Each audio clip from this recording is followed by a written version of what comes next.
Hey folks, welcome back to the Deron Harris podcast. I'm your host, Deron Harris.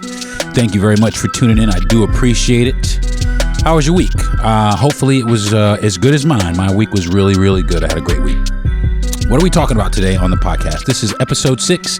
Today we are talking about content creating while black, the hard truth affecting non-white social media creators. So what exactly will we be talking about?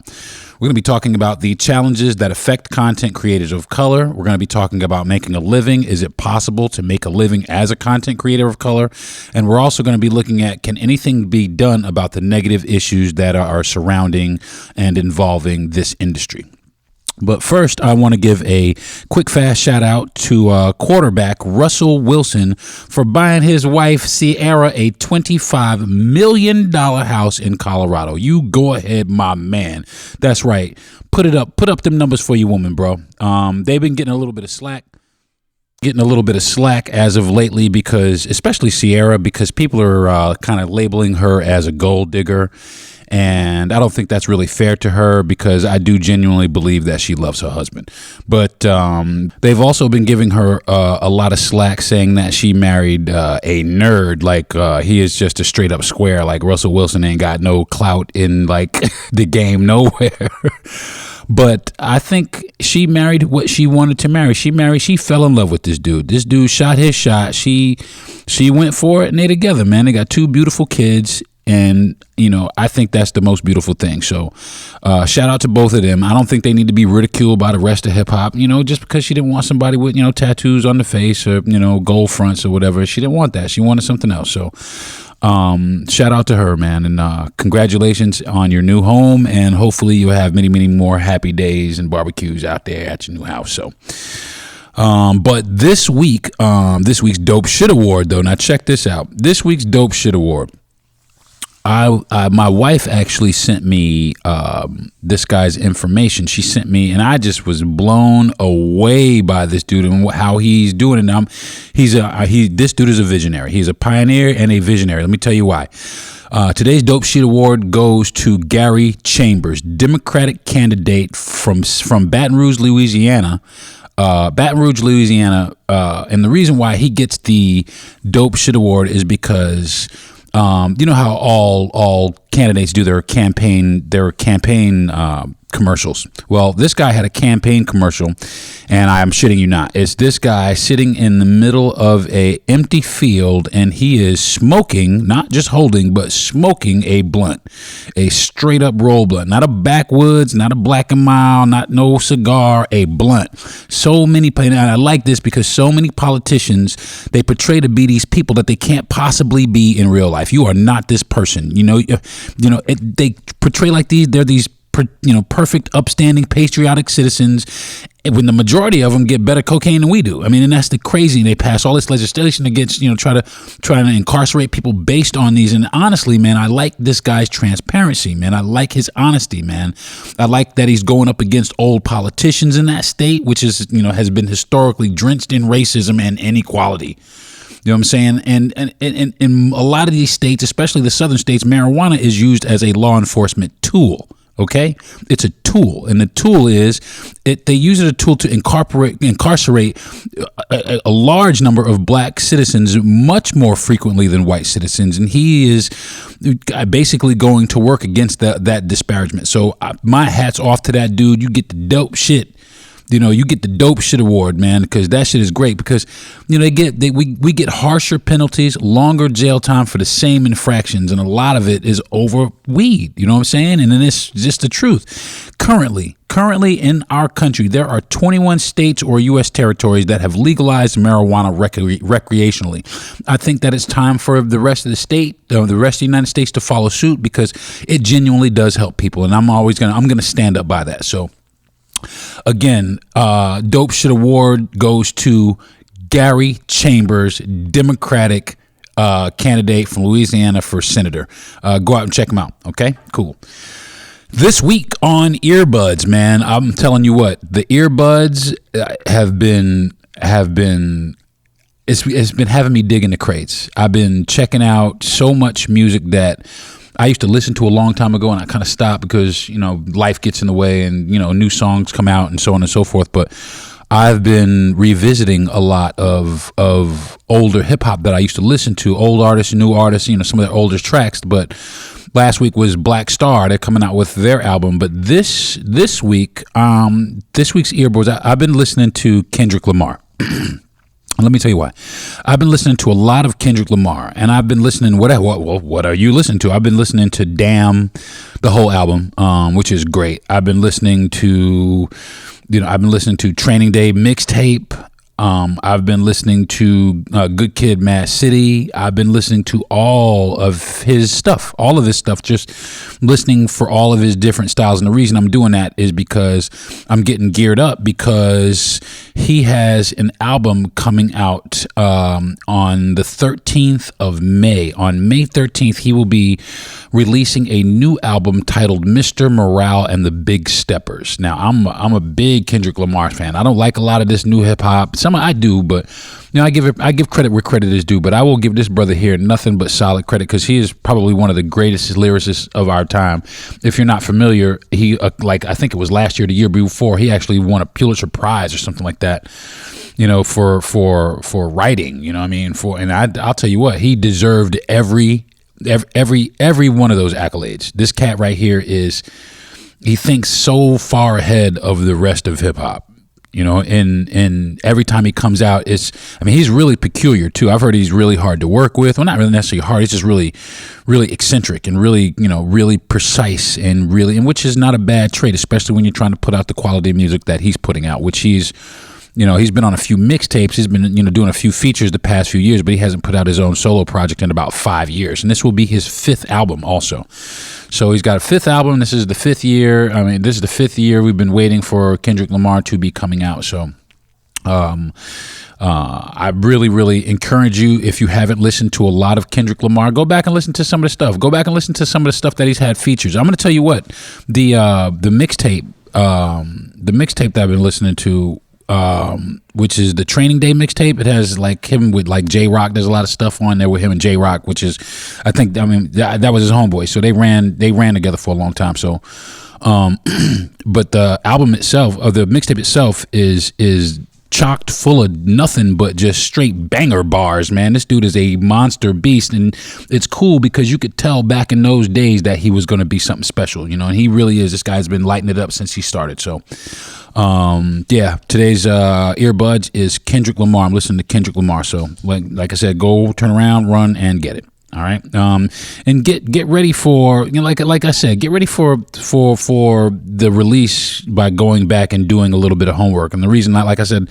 is so I can kind of gauge what kind of growth he's had. You know what I'm saying? This was a little bit better, and this was a little bit better, and this was a little bit better. So however it is, however he decides that he wants to come out now, I'm anxiously awaiting to see if he's going to change up flows and who the features on the album are going to be. So, I'm a big hip hop head. So, and lyricism is key. So, and he's one of the greatest. So be prepared for that. All right, folks. This week's strain of the week is brought to you by Leafly. Leafly strain of the week is a hard-hitting hybrid. The one that I got, it was 26% when I got it. It was like 26.3% when I got it. And it's called Black Tuna. I'm not sure if anybody's heard of it. I got it from a dispensary called True Leaf. I got it from True Leaf. But it was called Black Tuna, and I'm going to tell you what, it hits you right in the fucking face. Really does. Right away. It's a super rare find, though. That's the one thing about it. And I have an alert set to my phone that when Curaleaf has it to run over and picks them up, because it does. This is one of the strains that medicinally has a lot of great benefits as far as pain is concerned. Like I said, my back is done. I suffer from a lot of pain. So this Black Tuna, it was the very first strain. When I got my medicinal card, it was the very first strain that I went to the dispensary and got. And I sat down. I was in the dispensary for a good 30 or so minutes talking to the people about the different strains and what they did and how the benefits were. And I didn't want to fall asleep. And, I still wanted to be productive, but I did need a lot of pain relief. And the first thing dude reached out and grabbed was this Black Tuna. And I'm going to tell you what, I have not been disappointed, not one time since I've got it. And I've only gotten it a few times. Because they don't have it, and as soon as they get it, it's almost gone, man. And I'll tell you what. But right now, currently, there must be a surge. Well, there must be a surge in the area because it's fairly abundant. So, looking forward to picking up some more black tuna when it is available. I do have a little bit left, as my wife and I have been doing a little bit of research. It's like I said, it's a rare find. I think it was originally made in British Columbia. And it's got a very, very, very pungent smell, very skunky. It's skunk weed reminiscent, but it is. There is some differences to it. It does make you a little bit sleepy, but not to where you can't function. It's not one of like an indica that makes you feel like you need to go lay down. It's not like that at all. It gives you just a little bit of euphoric feeling, but you are relaxed. It does make you hungry. You will eat some shit. I ate some shit. I ate some shit and made more shit to eat. I made a cake, all kind of shit. I just made shit. And it does. It helps you with, the product, anything that you want to be productive with. It does help with that also. But the thing that I was really, like most of them, the only thing I'm mainly concerned about is the effects for pain. And this is one of the strains that they did kind of flag and label for anyone who has chronic pain, which I have chronic pain in my back. And I'm going to tell you what, I got one going over here in the ashtray, and after the conclusion of this podcast, I'm probably going to go back and finish the rest of it. But it is really good for the pain that I've had. I mean, I said it verbally to my wife. I don't have any pain. This morning, I told her, hey, I don't have any pain, and it was, hey, I'm not going to lie to you. So, black tuna, and I'll tell you what. It doesn't really taste like fish. People, it tastes like it doesn't taste like tuna fish. It really doesn't. It's named that. It's named that after the Black Tuna Gang. It was a gang that they got named after, and they were famous in like the 70s for like smuggling Colombian marijuana into the United States. So that's where the name came from. It didn't come from a fish that they found that was colored black. So. And that is the strain of the week. So what's popping? All right. What is popping? What is popping today, folks? What's popping today is the topic is content creating while black. What are black content creators going through? Is it an easy thing? Is it a hard thing? What does it entail? What are the challenges? What are the challenges that are affecting content creators of color? What are they? I've been looking at a lot of YouTube and trying to see, what I could see or find out what I could find about different content creators of color. And what I will say is there are not a lot. There are some. There are not a lot of content creators of color. Or let me be more specific. There are not a lot of black content creators. Let me be even a little more specific than that. There are not a lot of black content creators that are popular. Not like, your Logan Pauls or your Jake Pauls. There's a few, but not nearly as many as their white counterparts. Just isn't. Just the facts. Not trying to be racist. I'm just pointing out, what I observed. I was watching, and there was a creator that was talking about the issues that she was having, and she was a younger creator. And she was having these issues of her content being flagged or labeled as, or deleted, or labeled as, inappropriate, for, I guess, her audience. And it was very simple videos. I think at the time she was 14 or 15, and she was making going back to school videos of her backpack, but they would flag them and for inappropriate content. But the same white counterparts would do the same video and nothing, and that happens a lot. There are so many more instances of black creators having to be better or do more or jump through more hoops to be recognized, acknowledged for the content that they create than their white counterparts. And it's kind of a problem. It looks like people are, up in arms about it. I mean, other challenges. Then now the other challenges is that there are smaller forums, smaller forums for creators of color. You know what I'm saying? So there's only a few things that we do. We make beat videos, we do hair and makeup videos, but just like everybody else. But the content that create, even though it may be the same as the content, it does not get the recognition or the popularity of the other content, or it's flagged and taken down. I've seen this happen a lot. Where this person's content, I'm trying for the life of me trying to find out and see what's offensive about it, and I really can't see it. But somebody else does. Okay, whatever. And also, one of the challenges is that I've also heard is there's more competition from not only black creators, but all creators involved. Okay, I'm a black creator. I don't get a lot of burn as it is. I'm trying my hardest. I've been banging. But not only am I competing with my homeboy down the block doing his thing, but I'm competing with all the other creators that are out there, which is the nature of the game.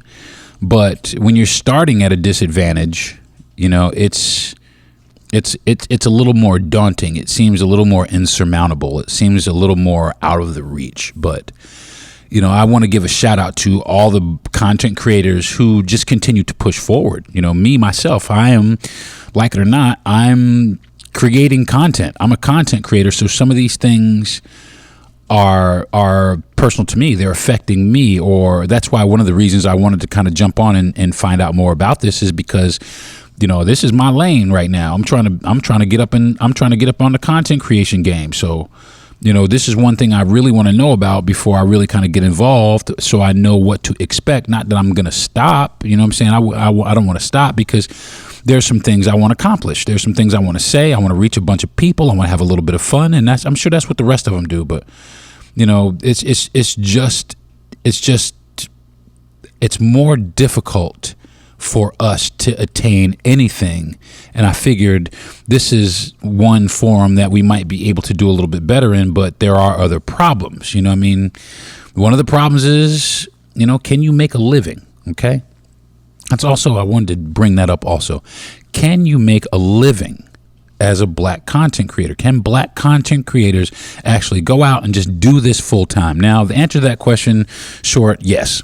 Everybody can. I've seen a few content creators, that's what they do. Few urban content creators, black content creators, Latin content creators, Indian content creators that, yes, they do make a living off of their content and their channels, but they have to put forth so much more extra effort in order to be recognized for the content that they create.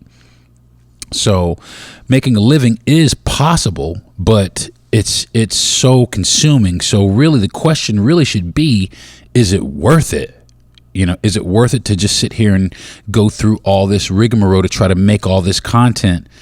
It's six one way, half a dozen the other. You don't know what you should do. I mean, some people do. Some people know this is what I'm going to do come hell or high water. This is where I'm going to go. This is where I'm going to be at. I'm not going to stop. I'm going to push forward. I'm going to overcome whatever obstacles. That's pretty much where I'm at. But there are other people who are like, they don't know where to do. They're at their wits' end. They've been flagged. They've been ostracized. All kinds of things. People don't know what to do. My advice is to push. Just continue to push. Ignore what they say. Ignore what people are telling you. Oh yeah, we know. Yeah, ignore that. Fuck that. You know what I'm saying? I'm gonna push anyway. I'm not doing it for the money. I'm doing it to reach people. That's the way that I look at it. And money is nice, cool. But I'm really doing this to reach people. I'm really doing this to enlighten people about some things that are happening that I don't think should be happening any further. So that's the content. That's one of the reasons I jumped into creating content. Is there other people making the same content? Probably.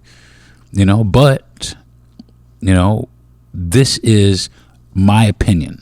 This is my content. I created this content, and I created this content for you. One of the big problems, though, is a lot of creators, there's a lot of things that happen. Creators have they get the content stolen regularly. There's no way to know that who came up with it first, but there is a way to know. You know, I mean, there are ways to find out who originated this content.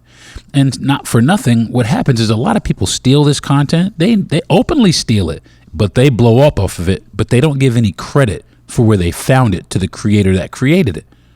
I see that a lot also. You know, this person created this content, you know, and then somebody came and did that little TikTok dance, and then all of a sudden, you know, this person and all their little white friends, they blew up off of it, and now they're viral, and this person over here that didn't get really any burn, you know, or got their thunder stolen by these people, it's a little discouraging for them because it's their content. You know what I'm saying? It's crazy, man. It's fucked up. Black creators don't make as much as white creators. We don't, as a matter of fact, we don't make as much. We make the least. Black creators make the least out of all the creators. White people, of course, make the most, but, you know, we make the least. Why is that? We put out some pretty good ass content. We put out a lot of dance challenges that everybody wants to do. That happens a lot. I don't understand why we make the least. I just don't get it. But I kind of do get it. You know, there is the reason and it's the most simple thing, and I know a lot of you probably can figure it out for yourselves. Why do black creators make the least? Well, one, channels aren't as subscribed to as much. Number two, there are a lot of double standards. But me personally, this is the only thing to me that it could be is racism. It's racism. It's straight up racism. And that's a damn shame. You know, they get their content stolen and then they get cast aside and swept under the rug. They get used for their content. They get used for their originality. Our culture is taken and it gets used to benefit not us, everybody else. I've seen, I don't know if anybody has heard of B styling. Look it up. It's B, the letter B, styling. Now, B styling, check this out. It's where, it's big in Japan. It's where Japanese girls, they go to the tanning booth, they try to make themselves, they put on heavy makeup, they try to make themselves look as black as they can, as urban as they can. And then they go out and they identify as black people. It's called B styling. Like it's some sort of style. They take all of our culture and they wear it around just like it's some sort of hokey fanokey, you know, fucking Halloween costume. That's our fucking, that's who we are. That's who we are. And you just going to take that for you. And you're going to take that and wear it like that. You know, they be wearing cornrows and all kind of shit, man. It's called B styling. Look it up. It's crazy. All the blackness without none of the struggle. You know what I'm saying? But even channels for that, blow up more than channels that our sisters put out. You know what I'm saying? Our people put out. You know, there's a lot of racism, man. There's a lot of double standards, a lot of, you're just not good enough, but we're going to steal this on the back end and we're going to make it good enough for us. And then we're going to not give you credit for it. That's a lot of fucked up shit right there. You know what I'm saying? But is there anything that can be done? That is the next question. Is there anything that black creators can do? Is there anything that we can do to protect ourselves, to become what we really want to do, become what we really want to be, which is social media creators and having it be fair. You know, I know we're always talking about fair. Things are really rarely are they fair, but we can start. We can start making things fair. We can try at least. There's a few ideas. What can we do to make things right? What can we do? Well, one thing we could do is we could boycott these platforms. You know what I'm saying? Now, well, what's that going to do? Well, it's going to do a lot. We could boycott the platforms and then all the little TikTok dance challenges, them shits is gone. Psh. You know, they're going to have to come up with their own. And when there's no more, content to steal, not saying that the majority of their content is stolen. I'm not saying that. But I'll tell you what, it's stolen. Motherfuckers be stealing it. They think it's cool, so they do the challenge and they blow up off it. And if it ain't there for them to think it's cool, then either one or two things is going to happen. Either A, it's going to suffer, or B, they're going to figure out a way to be innovative, which is the way it should be in the first place. Stop stealing material, you fucking douchebags. Stop stealing people's content. Or if you want to do their content, get cool with them and ask. Boycott that shit. We should support our own creators. We should support our black creators more. Log on. There is so many articles. There is an article that I found, 30 black creators you should be following in 2022. Full of great people, man. People that have worked for Jay-Z, people work for major corporations all over the world. You know, black creators talking about health and wellness and fitness and, you know, things that make a difference, things that help, things that will better us, you know, bring us into 2022. You know, we should have more of our own platforms. You know, if nobody's going to give us a chance on your platform, then fuck it. We'll have to do like we did on BET and make our own platforms. Like John Singleton, you know, had to make his own movies. We started making our own movies, man, because we just wasn't showing up. We was showing up. We just wasn't getting no burn at the Academy Awards. Nothing. You know, John Singleton had to, you know, come out with Boys in the Hood and movies like that for people to start looking at us seriously in Hollywood. You know? It's crazy. What else can we do? Time stamping. I think that time stamping creations that you made.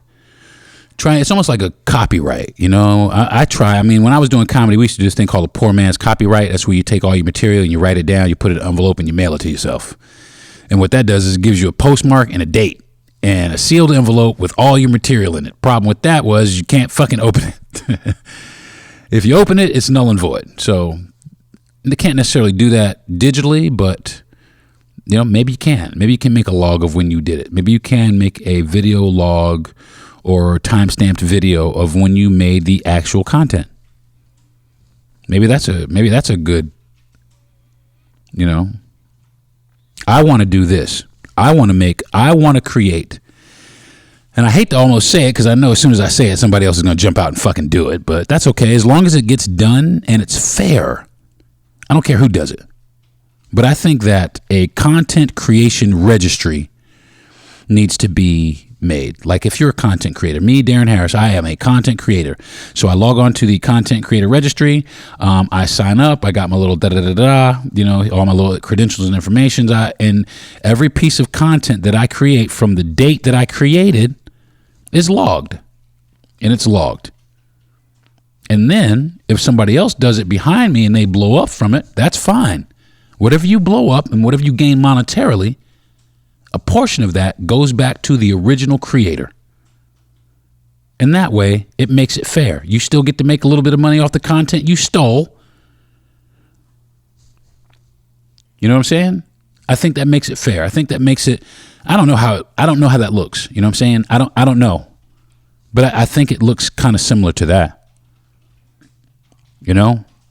After all, man, I mean, we are all here to learn things, to give things. You know, we're here to get things too. We're all here. We're all here. And that's what I'm saying. As long as we're all here, we might as well all benefit. All of us. So, you know, I got more to talk about, but I only got a half hour on the podcast. So, yeah, next time, if there's, you know, you want to know what you can do? Log on, find creators of color and subscribe to their channels. You know, subscribe to their channels, comment, ask them questions. They're intelligent. Ask them how to get started. Ask them their story, their life story. Ask them what their goals and aspirations are. You know what I'm saying? These people are laying it out here on the line every time they put a video out or, you know, a podcast up or whatever. These people out here laying their lives on the line, you know. Support them. Support them. Especially if you go and watch. If you're sitting there TikTok video and after TikTok video and that's all your fucking life consists of is TikTok videos, like a few of these motherfuckers. Especially if you like them, if you like their content. Like them. Simple as that. Oh, I can't like them because that's not, you know, of course you can. know what I'm saying? So that's all I want to say about that. So this week's relationship goals.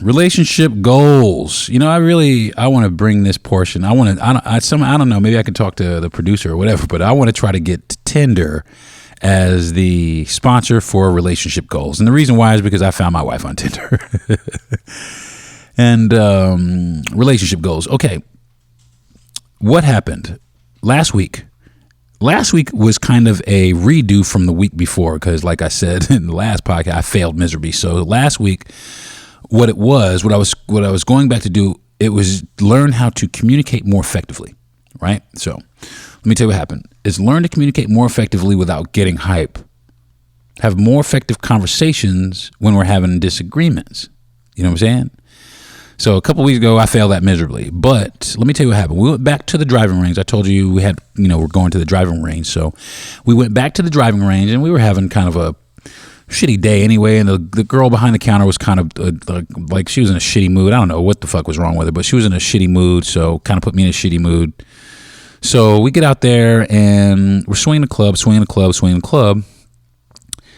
And I'm trying to give my wife some direction, and she's not really following my direction. I become just a tad frustrated with her. So I said something slick to her like, "Oh, you listen to everybody else, but you don't listen to me," something like that. And right when I said that, I almost kind of caught myself. So I stopped talking for a while. I just didn't talk for a while, and I put myself in a perspective where she was. She's never hit a golf ball before, and I'm sitting here barking orders at her. Back, do this and do that. And you got to correct this, and you got to straighten your elbow, and so, and turn your torso, blah, blah, blah, blah, blah. And she's trying to process all that. So, me barking all that, I should have a little more patience. And that was one of the things that I recognized in myself. So I calmly backed myself. Now, it did kind of frustrate me, though, that, I was showing her, and then I showed her a video of a lady, but then she took this lady's word as the gospel. But meanwhile, I'm standing right next to you, hitting 300-yard golf balls, and you can't listen to what I'm saying. So that's where I was coming from, a place of rejection. I guess that's what it was, a place of rejection where I felt like she wasn't listening to my instruction when all I was trying to do is offer her some help, whatever. But that's selfish.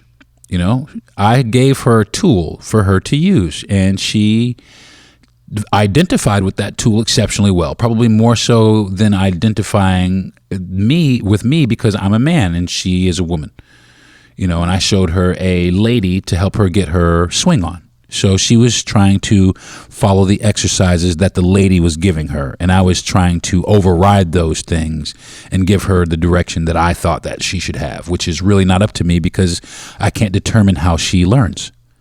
So we got in the car, and I did express to her, I was like, look, I feel, that you don't listen to me. But what I did, instead of yelling and arguing like we did the week before at IKEA, I chose to back myself up and just have a conversation with her about it, which actually worked like a charm because she went on to say she didn't mean to make me feel like that, but it was a little bit more comfortable because of the lady, the way that she explained it. And she explained that I move a little too fast, which I didn't know. So now I can adjust that. So to give her more of what she wants. And at the end of the day, she gave me some treats when we got home. So, and that was because I decided to do a little bit of thinking, backtracking. Pride ain't never got nobody nothing, man. Nobody. Pride has ended so many beautiful relationships. Pride. Sometimes, back it up. So, and all this, oh man, I'm the man, you got to do this to the women because, women do this. So if you the man, you do this, then the women, they got to, fuck that. Fuck that. Love your woman like you're supposed to love a woman. It's not a game, bro. It's supposed to be love. You know what I'm saying? If you give her what she wants from you, she will give you what you want from her. That's the bottom line. And as long as you're able to do that, then everything should be okay. I mean, I've been with my wife. We've been married a very short time, but we've been together 3 years. And I can tell you what, in 3 years, I can count on two hands in 3 years the amount of times that we've had disagreements. And it's just because, at times we remember and other times we don't. We learn how to communicate with each other. We learn how to relate to each other. And that's what people forget. Tony Robbins said a great line. He said a lot of times people forget a relationship is a way to relate to people. We have to learn to relate to each other. That's when people will start yelling and screaming and arguing. This because they've stopped relating to each other. And they've stopped wanting to relate to each other. And that's why people continue to argue and stay mad for a few days, because I don't want to talk to you right now. I don't want to relate to you right now. Sometimes people do need their space, and that's cool. But we should always want to, especially if we're in a relationship, we should always seek better ways or more effective ways to relate to each other. You know what I'm saying? That's my biggest goal, is how to connect with my wife on such a deep level, on that deepest level. So so what do you think, babe? How did I do last week? You did good. I did good? Yes. All right, cool. So I got the seal of approval from Queen Bee sitting over there. So I'm happy with last week's results of the relationship goals. I will lock that in the archive to make sure that I can continue along with that. And anytime I feel like I'm getting that way, I can look back and reflect on this, or even I can listen to this podcast and look back and reflect on the way that I handled that situation and the approval that I got. So this week's goals, all right? This week's goals this is what I'm going to do. Every day, she is, she's 4 foot nothing, like quite literally. She's probably the shortest person in America. But she gets up every day, crack of dawn. She's got a little yoga mat out. She's doing calisthenics. She just had a birthday, looking fine as they come. And she's out here putting in the effort. She's putting in the effort. Every day she gets up and she works out. She does something strenuous. She breaks a sweat at least one day. At least 1 hour every day. Every day. And she loves it. It's not even like she has to force herself to go. She has to force herself not to do it. She wakes up to do it. But she'll do it before she goes to bed. She'll do it anytime. Anytime. So this week's goal is I am going to get up and I'm going to work out with my wife. I'm going to try and do some fitness with my wife. I'm like I said, I'm an older dude. I'm 51. I ain't getting no younger. I'm trying to hold it in as best I can. But, eventually gravity is going to claim all. So I want to try and be around, and that's what it is. And I want to try and be around as long as I can, because like I said, I just got married. I want it to last for a long time. So in order for it to last for a long time, I got to be around. So in order for me to be around, I got to start taking a little bit better care of myself. So this week, I'm going to try to get myself a training regimen together and maybe a little bit of a diet together. And I'm going to hit the gym. We got a nice gym facility here at the condo where we live. There's a great gym downstairs, nice pool. I can swim. I might swim some laps and get a little bit of burn that way. And we also have a really nice neighborhood. So maybe I'll, shoulder up and grab the Great Dane and go walking around the block a few times. So this week's goal is to try and get the blood moving a little bit, get the heart pumping a little bit, have a little bit more fitness, a little more vitality, and keep it pushing a little bit longer. So that, my friends, is relationship goal of the week. So I guess that's going to do it, folks, for this week's episode of the Deron Harris podcast. Next week, join me, come listen, come back next week, because I usually don't have anything prepared, but this week I think I have something prepared, because it's going to kind of go in conjunction with this week's relationship goals, which is what are we eating? I'm going to be talking about the bullshit we are being fed about the food we eat. So definitely tune into the next podcast, because I'm going to try to pull it off, because I've got some really good friends who have changed their diets. My wife she is all about trying to be on some veganism. I'm not quite there yet, but hey, I'm looking.